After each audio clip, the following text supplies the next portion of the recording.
It's Rob Ellis hanging out with you on this Thursday. We are Sports Take, JAKIB Sports YouTube Network. Appreciate you hanging with us. Let's hit the like button if we could, my friends. All right, we are joined right now by the man who manned the linebacker's position for many, many years, including some good years here with the Birds as well. And you could follow him on Twitter at Garry, Garry Cobb, the one and only 11-year veteran.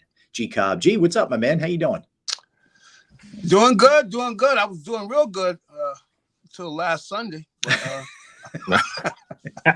Doing good till about a month ago, G. Till about a month ago. You and us really both. Goes back to then, but last Sunday, boy, that was ugly. G, let me ask Let's get right into it. Yeah, let's go there because you played for this team. You've covered this team for 30-something years, man. It's the worst regular season defeat I can remember for the Eagles. Where would it rank for you? Oh, I think it would rank right up there. If it's not the worst, it's be one or two, whatever. The thing is, I'm still trying to figure out how, a defense could play without any passion or anything. And I mean, and I don't want to go back and start telling stories when I played, whatever. But anyway, I used to be coaches would at least be going crazy on the sideline and calling people names and spitting in people's helmets and stuff. But I don't know. I mean, I just didn't see any passion, guys going through the motions. And I know, when I heard Jason Kelsey talking and everything after the game, I could just see he was just, and that's where you're supposed to be. And you're not going to win all games. And I'm not going to say I was the greatest player. That's not what, but what I'm saying is that when you go out to play, come on, you got to give some effort. So that's why it makes me think like I'm thinking about, they clearly made some mistakes, with letting some of their linebackers go. I thought it was a mistake because with TJ going to the Bears only for like $7 million, which is no money for them. But at least you got to have somebody in charge that the guys respect. See, that's the thing. So in the huddle, if a guy's got to go off in the huddle, somebody's got to be in there that can go off and make guys play. But for them to be playing so passionless, that's really, and I could see big fella. They got to watch what he eats, man. Big Davis. He wasn't even making any effort to like run to the wherever the ball is. He was out of gas and in there, and I think just from being in the locker room, also I could just go in there a little bit and see that Jalen Carter is one of those guys who. Somebody's got to stay on him. He's a fun, he's a young kid. He's fun. He likes to have fun. Somebody got to stay on him. Look, man, we're not here to have fun. This is a job. And there's a job side of it, which, we can't just be here to have fun and laugh and tell jokes and everything. And, when you play this poorly, all the fun's going to go out because, they're going to start getting rid of people. And so somebody's got to be able to do that. And I don't know that they have that person. I don't know who's got that role where guys all respect, go in there and start throwing stuff and whatever you got to do to get people's attention, man. Look, somebody could have came in at halftime or something because at halftime they were getting their butts kicked. Even though they were winning, 21-6. The Cardinals were beating them. The Cardinals were dominating the play. They were dominating possession. Somebody should have went off, and I don't know who that guy is, and I know G-Cobb, they I thought was captain on some of the teams I was on, and I would have to do that. They thought they would lay down. That's what I think that's what happened. I think once they got up 21-6, they thought that Cardinals team would lay down. And that was clearly not the case. I mean, it's funny. AJ Brown mentioned in his press conference that coaches don't play. It's on the players, for what's going on the field. And I understand that to an extent.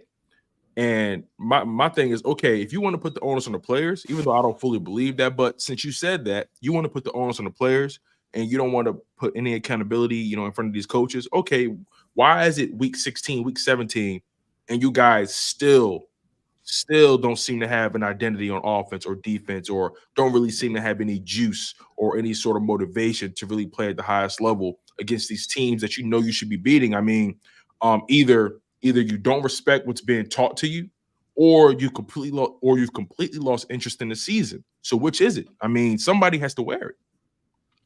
I mean, I agree. Somebody's got to wear it. You're right. But I was really, boy, because I was on Fox 29 on Sunday, so I wasn't over there to go in the locker room. But I like to go in the locker room and just get a feel of things. So I was over there when AJ was talking, and I appreciated all AJ had to say, because, I could understand where he's felt funny at times and stuff, but the way the defense played without any heart, because, I mean, you're going to get beat sometimes. Sometimes you have a bad game, but just go over there and let the Cardinals run the ball down your throat for 4 quarters. And I didn't even see anybody real mad, Well, gee, let me ask you then, based off of that, without somebody lighting a fire, or, putting a boot somewhere, do you feel like Nick's lost the room to an extent? Well, he definitely hasn't been able to fire up the defense. Mm-hmm. I mean, we all have seen that. I mean, the offense, I thought, played well. I wasn't crazy about all the plays they called and everything. But when AJ was yesterday, when he was saying about, somebody missed a block on that play, then I said, okay, I can understand that, because I didn't like, I'm going, what are you doing with a quarterback? I mean, you guys need to score a touchdown. Don't you see? Your defense sucks. I mean, doesn't anybody know it? The defense sucks. Yeah, they're terrible. It's not even borderline. I mean, it's not even mediocre. They're terrible. Gee, they can't get off the field in the run. As far as the run fit goes, passing, third downs, passing touchdowns. Yeah, you guys are both. I mean, it speaks to it's across the board. In my opinion, that last drive after the onside kick, they were right there in scoring position. All they had to do was pretty much play football. Quarterback draw, bubble screen. Yeah. I'm trying to understand, are you trying to survive the game or win the game?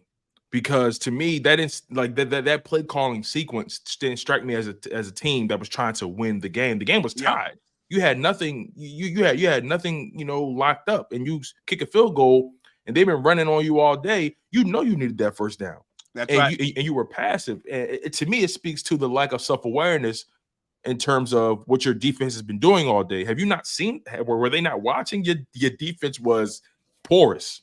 You know what I mean? And yet you put them in a position 3 weeks in a row, actually. If you notice, Seattle, Giants, Cardinals, 3 weeks in a row, they left the game in the hands of the defense. And 2 times the defense burnt them. And 1 time, the Giants just couldn't get out of their own way. So, I mean, why do they keep putting themselves in these situations, Cobb, where the defense has to win the game and they know that the defense can't do it? Well, I mean, I agree with you. I mean, it's just foolish. I think they have, I see some problems offensively. I don't think they're as bad as the defense, but it seems like, those guys maybe have had to talk, and they got people over there that I think are more forceful, and so they haven't gotten as bad as the defense has. But I'm just, I'm still not over how bad the defense played, to where, there's a part of me would want to fight. I mean, man, go in the locker room and start a fight. You know what I mean? I mean, come on, man. They just look what they just took from us. A team that has nothing to play for. So, I hope, and I could see some of that in AJ and everything, but they need somebody to start a fire over there, Yeah, G, let me ask you, do you see them improving anyway, or is it getting worse under Patricia since he took over for Desai last Well, 3 games? I kind of think it got worse because I think he probably tried to put in maybe too much stuff, and he's got the guys thinking too much. But when I looked at the tape, though, I'm still, I see guys, trotting to the ball, trotting. I mean, they've been running the ball on you all game, and you're trotting to the ball. You mean you're still not that? I don't, like I said, somebody would get mad or things. And if you're on a good team, you're going to have some players in your face.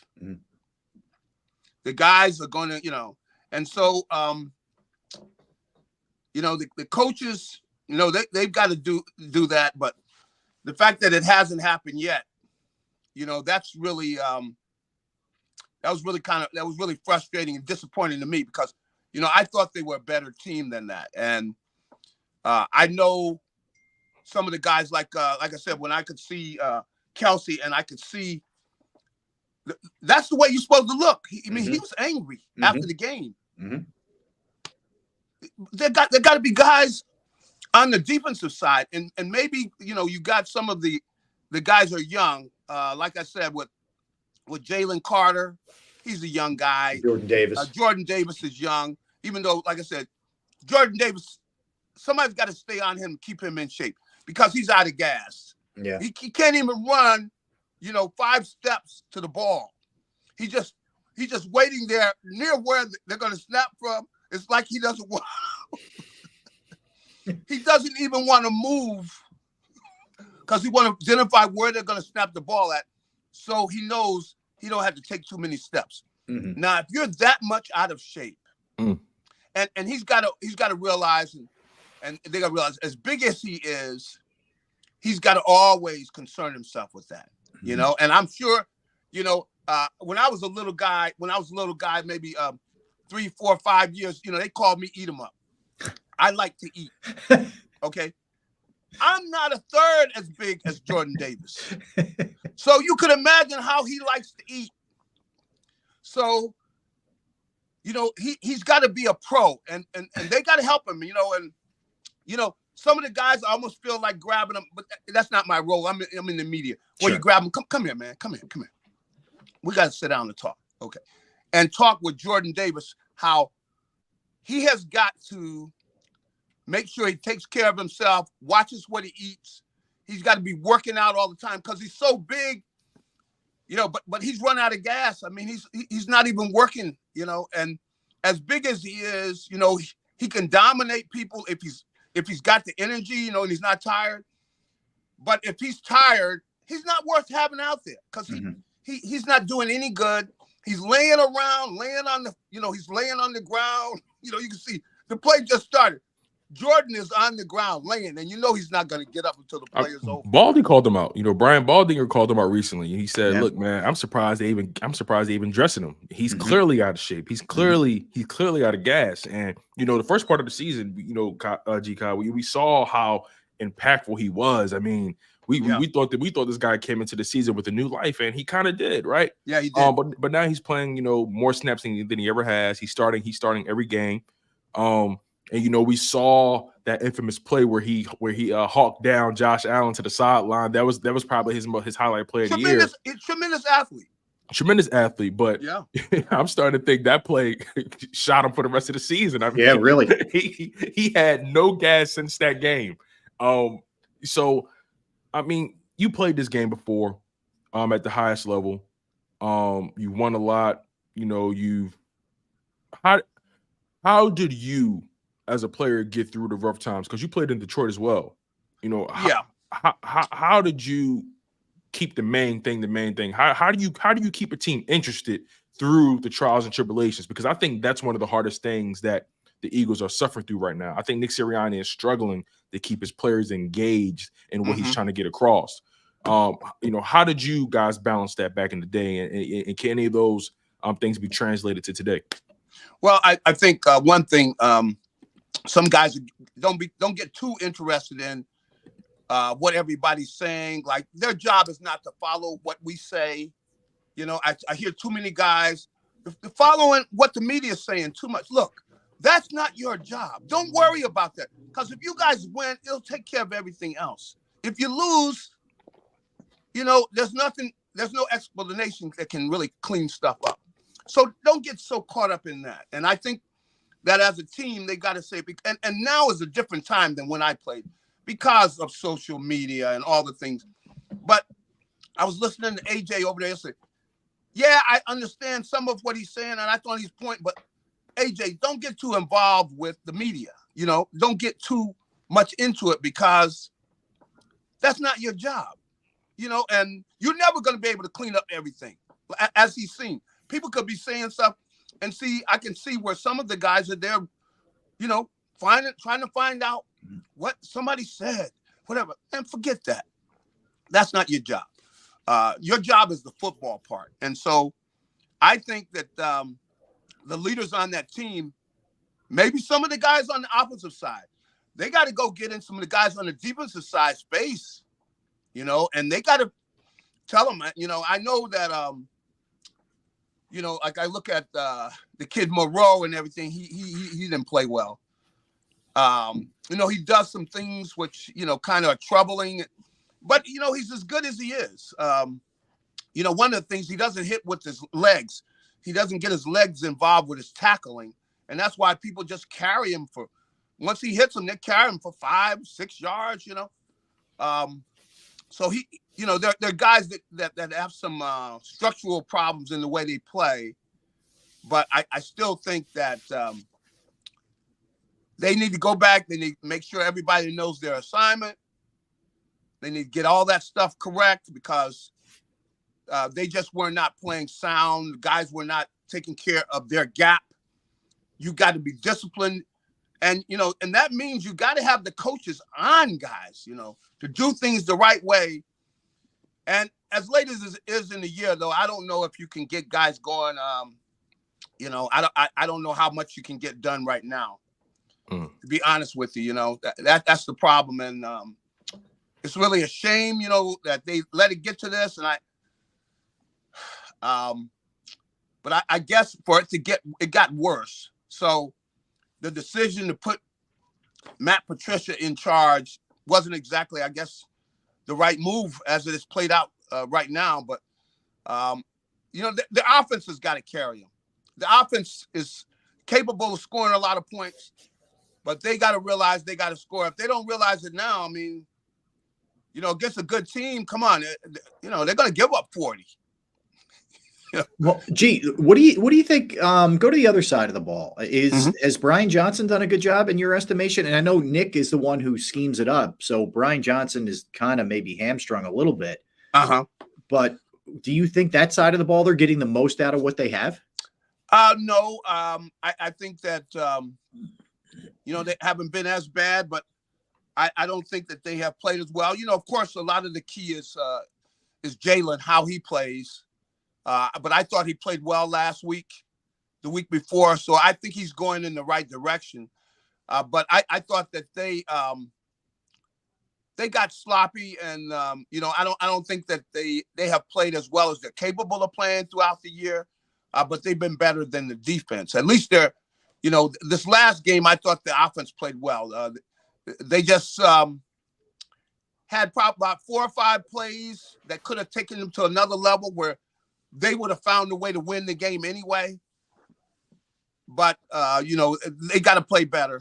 But they're playing much better than the defense. The defense is maybe the worst defensive performance that I've really looked at closely. Last week, that was the worst defensive performance I've seen in the NFL this year. That's how bad they were. Because think about it. You got a team, you cannot make punt. And they're one of the worst teams in the NFL, and they run the ball down your throat and dominate you for 4 quarters.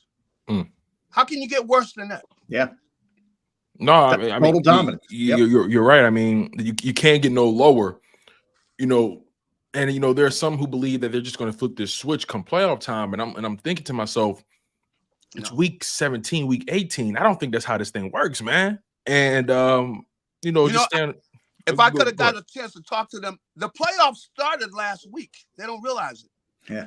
Because, you're putting yourself in position to where you want to play at in the playoffs. And that's the way you play. And as I said, I didn't see anybody really angry, On the defensive side, I mean, they're running the ball down your throat and, nobody gets up. Hey, hit the guy late.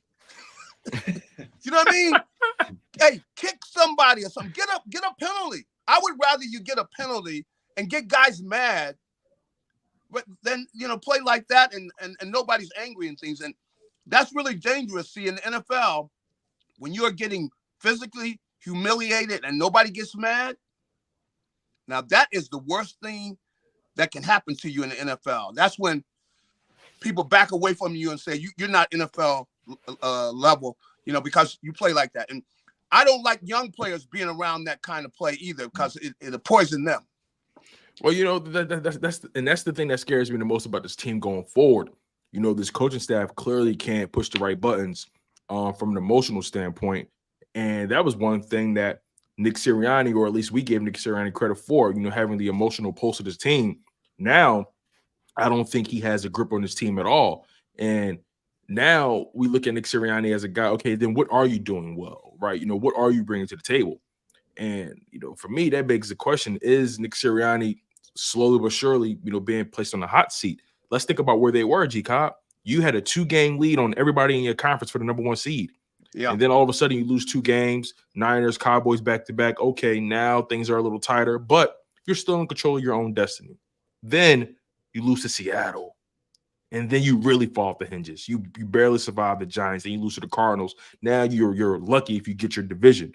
When you think about that level of collapse, and especially if they go into the playoffs and they end up being one and done, how do you come back from that? How do you restore confidence in your head coach to your players?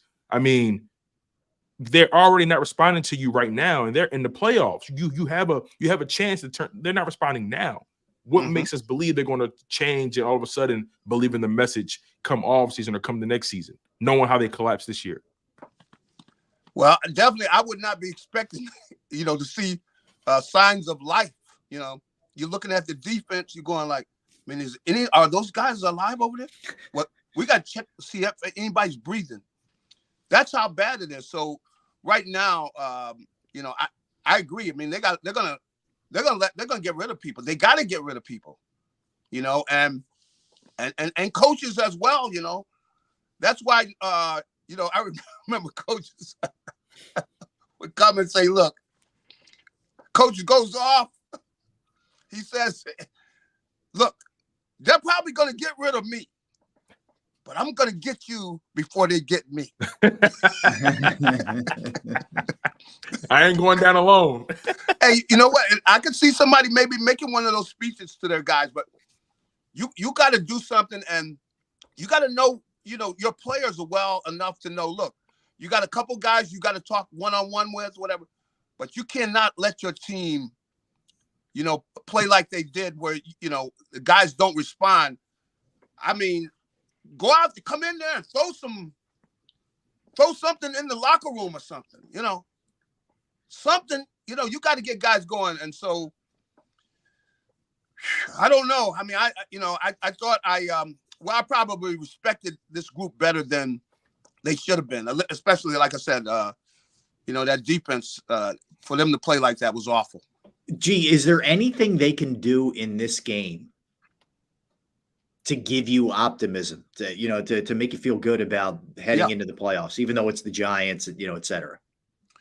Yeah, you play with your hair on fire. I mean, come out. You're basically trying to knock guys out. You're playing like it's your last game or whatever. They got to guys got to start playing with some effort. And I don't know how many people you're gonna have play on Sunday, but when they get to the playoffs, whatever it is, they know they got to play harder, man. Your defense has got to play harder than they're playing, and that means you got to have everybody to the ball. But as I said, I don't want to be sounding like a 100-year-old guy in here talking about, but I would look at the film. Any guy that was not running to the ball, I'm gonna run him till his tongue hangs out for practice or something. Yeah, he's gonna hate me, because if I was coaching those guys, you better believe they would hate me, man. Because I'm gonna be in there going crazy. Because I'm saying, well, they're gonna fire me. So before they get me, I'm gonna make life like hell for you. Because you're making it like hell for me. How much has that new CBA hurt the NFL? Like the new CBA, the new collective bargaining agreement, where these players can't really get on the field early enough, with the guys in the off season. Coaches can only have them on grass for a certain amount of time. How much has, and you come from an era where 2 days, 3 days sometimes, like how much has the new CBA really hurt player development and how guys respond to criticism and hard work? Now, see, I really can't say it's hurt player development. It's because some coaches have done a good job despite that. And that means, you got to be able to connect with your players. I mean, you got to sit down with a guy, look him in the eye, and get to know him and let him get to know you. And you got to tell him about the fact that, hey, there's a fun part of this game, but there's part of this game that is business. And if you don't do your job, hey, if you don't do your job, not for you're long. Gonna be around long. Yeah. And you got to let guys know very quickly that that's the way it is, and that you don't want to. You'd like to have a hospitable atmosphere, but if people are not doing their job, it's gonna be awful to be around here, and you're not gonna like being around me, because if you're not doing your job. I don't want to get into all what they're going to, believe me, if you're not going to do your job. And I think that's a coach's job. I guess, some of this is just, my dad was in the Army, see. Okay. And he was a pain in the butt. You sound like you're being nice, JAKIB. Sound like you're being too nice. In a good way. Yeah. I grew up in Connecticut. I went to school in California. Right. To USC. And one of the reasons I went there, because of Pops. Okay? Yeah. I wanted to get away from him. But see, I didn't realize that I hadn't grown up. See, I wasn't a man. I was a young teenager. I didn't know. When I got out there, I saw he had prepared me for what I was going to face. See? And so, the rest of my life and the rest of his life, he died a couple years ago. I love my dad because my dad got me and my brothers and sisters ready for the real world. Okay. And that means we didn't love him. We wasn't huggy on him like we were on our mom. She was the good one, But my dad was getting us ready for the real world. And some of these guys need to be gotten ready for the real world. Mm-hmm. Son, you're making a good living, a great living. But doggone, if you're going to come in here and go through the motions, that ain't going to happen here, okay? And you're going to either do your job or you're not going to be here. And some of those guys do not understand that. And some of them have already cost themselves their career. Either they're not giving everything they've got. I want you out here putting everything you can in, because there's no guarantee you're going to be here that long. Mm-hmm. So give me everything you can. I hope you have a great career and go to the Hall of Fame and everything. But you're not going to be around here if you're not doing your job. I don't care who you are. And they need to be let them clearly know that. Some of those guys don't know that. They think everybody likes them. Right. We don't like you. We like production. We want people to do their job. So some of those guys need to get that speech. They need a, I tell you, at times I walk in, I'm looking in the locker room. After you play like that, you're walking through here like everything is good. Everything is not good. Yeah. I mean, like I said, I could lose it over that. I mean, no, but that's a reflection of the I think coaching and not getting on these guys. And maybe some of the people that you brought in too, from a front office perspective. Great stuff, man. Go to JAKIB.com. Of course, you can follow him as well on Twitter at Garry Cobb. Yeah, I'm not doing anything on JAKIB.com. Oh, okay. They can check me out on Fox 29. Yeah. I do. Of course, I'm a Fox 29. But if they want to respond, talk to me, you could go on Twitter, or I've been doing a little bit on what's the other one? All the social media. You see Facebook, TikTok, Instagram. That's right, Instagram and There stuff. So, but yeah, because I just, sometimes it's hard for me to put up. When I went over there yesterday, I'm going, man, I need to just keep my mouth shut and just walk in here and walk out. Listen to what everybody got to say. Walk in and walk out. That's right. Tone's got your bail money in case things go sideways, G. That's for sure. G, we appreciate you hopping on, man, as always. Great insights. Thank you for your time. Thank you, sir. I appreciate All right. you. Hey, have a good one, you guys. All right, Likewise. G. Take care. That is G Cobb, man. Got the bell money, right? G went old school, man. He's ready. He's told no lies. Put it on some dudes. Yeah. He told no lies, Ari. I mean, look, I totally understand where he's coming from.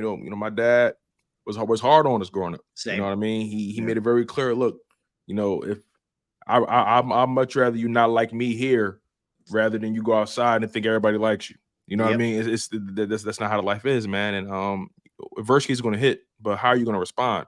Regardless of what it is that you're going through, be useful, be intentional, be passionate about it. You know what I mean? Mean what you say, and just be a stand-up individual, right? And right now in this Eagles locker room, having a hard time finding the passion, having a hard time finding the fire. So we'll see how this thing goes, man. I don't know how much things will change come playoff time, but we're here. Yeah. And there's no turning back now. There's no revisionist history. We've all watched this season and we went through it with a fine-tooth comb in so many different ways. We know who this team is. We just gotta, believe it. Yeah, until proven otherwise. And until they prove to us that they aren't who we've seen of late. That's for sure. All right, let's come back. Let's dig into a couple things. Should they start the starters? Should the starters play against the Giants? We'll give you a health update on some of the guys who were in question.